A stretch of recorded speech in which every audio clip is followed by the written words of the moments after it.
बिस्मिल्लाहिर्रहमानिर्रहीम। अस्सलाम वालेकुम नाजरीन, मैं हूं Afzal Ansari, member Lahore tax bar association. आइए चलते हैं आज की गाइडलाइन की तरफ। जी, आज का हमारा टॉपिक है प्रोविडेंट फ़ंड। जी, इसमें हम डिस्कस करेंगे कि इनकम टैक्स ऑर्डिनेंस के मुताबिक प्रोविडेंट फ़ंड की टैक्सेशन कैसे होती है।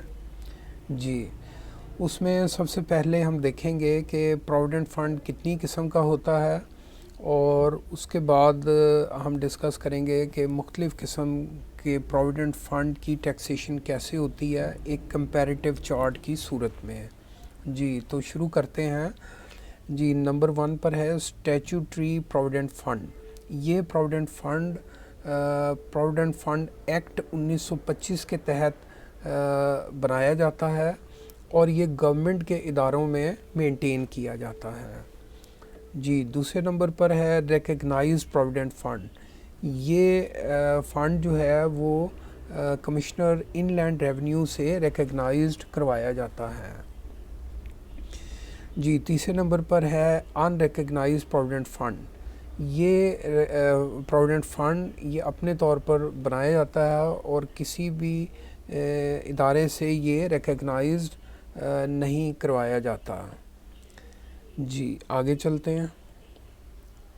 जी, अब हम एक कंपैरिजन की सूरत में ये देखते हैं कि ये जो तीनों किस्म के प्रोविडेंट फ़ंड हैं उनकी टैक्स ट्रीटमेंट कैसे होगी। जी, स्टैट्यूटरी प्रोविडेंट फ़ंड को क्लास 22 पार्ट 1 और सेकंड शेड्यूल डील करता है, और रिकग्नाइज्ड प्रोविडेंट फ़ंड को क्लास 3 और पार्ट 1 ऑफ 6 शेड्यूल डील करता है। जी, अब हम इसमें देखते हैं जो प्रोविडेंट फ़ंड के 3 पार्ट होते हैं: एम्प्लॉई कंट्रीब्यूशन, एम्प्लॉयर्स कंट्रीब्यूशन और इंटरेस्ट क्रेडिटेड, और सबसे आखिर में अकामुलेटेड बैलेंस जो रिसीव्ड होता है। जी, इसमें हम देखते हैं जो एम्प्लॉई कंट्रीब्यूशन है उसकी क्या ट्रीटमेंट होगी।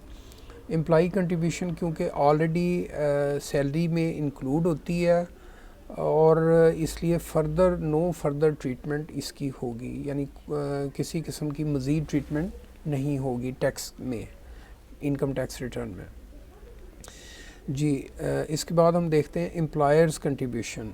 जो एम्प्लॉयर की तरफ से कंट्रीब्यूशन होती है वो स्टैट्यूटरी फ़ंड में एग्जेम्प्ट होती है, और रिकग्नाइज प्रोविडेंट फ़ंड में वो एग्जेम्प्ट होती है लोअर ऑफ इन 2 रकमें जो हैं इनमें से जो लोअर होगी वो एग्जेम्प्ट होगी। वो 2 रकमें कौन सी हैं? 10% ऑफ बेसिक पे प्लस डियरनेस अलाउंस और ₹150,000। तो इन 2 में से जो लोअर होगी वो एग्जेम्प्ट होगी। जी, इसके बाद हम देखते हैं अनरिकग्नाइज्ड प्रोविडेंट फ़ंड में एम्प्लॉयर्स कंट्रीब्यूशन एग्जेम्प्ट होगी। जी, नेक्स्ट चलते हैं इंटरेस्ट क्रेडिटेड। इंटरेस्ट क्रेडिटेड जो है वो स्टैट्यूटरी फ़ंड में एग्जेम्प्ट है और रिकग्नाइज्ड में exempt up to lower of. तो इन 2 रकमों में से जो लोअर है वो एग्जेम्प्ट होगा। 1/3 of basic plus dearness allowance और 16% ऑफ अकामुलेटेड बैलेंस। तो जो लोअर होगा वो एग्जेम्प्ट होगा। और अनरिकग्नाइज्ड प्रोविडेंट फ़ंड में इंटरेस्ट क्रेडिटेड एग्जेम्प्ट होगा। जी, इसके बाद हम देखते हैं अकामुलेटेड बैलेंस रिसीव्ड। तो ये स्टैट्यूटरी प्रोविडेंट फ़ंड में एग्जेम्प्ट होगा और रिकग्नाइज्ड में भी एग्जेम्प्ट होगा, और अनरिकग्नाइज्ड में जो एग्जेम्प्ट होगा एम्प्लॉइज़ कंट्रीब्यूशन की हद तक। तो जो एम्प्लॉयर कंट्रीब्यूशन और इंटरेस्ट क्रेडिटेड वो टैक्सेबल होगी, वो जब पूरा बैलेंस मिलता है। जी, इसके बाद हम देखते हैं कि जो टेम्परेरीली विड्रॉल्स होती हैं उनकी क्या ट्रीटमेंट हो सकती है। तो उसकी रिटर्न में तो कोई ट्रीटमेंट नहीं होगी, अलबत्ता वेल्थ स्टेटमेंट में ये लाइबिलिटी के अंडर सबमिट होना चाहिए। ये क्योंकि लाइबिलिटी है, हमने टेम्परेरी तौर पर ये विड्रॉ किया जाता है, तो अंडर लाइबिलिटी ये आएगा। जी, उम्मीद है आपको हमारी ये वीडियो पसंद आई होगी। आपसे गुजारिश है कि इस वीडियो को लाइक और शेयर कर दें और हमारे चैनल को अभी तक आपने अगर सब्सक्राइब नहीं किया तो सब्सक्राइब भी कर दें। आपका बहुत शुक्रिया।